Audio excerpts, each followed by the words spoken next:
Welcome back to another technical deep dive here in the debug zone. Today, we're tackling a big question and breaking it down with insights from other users. Hopefully this clears up some misconceptions and helps you get the answer you need. So buckle up, stay a little curious, and let's jump right in.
And that's a wrap.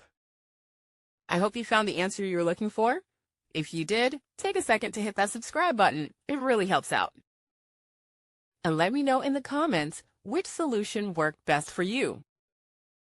See you next time in the debug zone.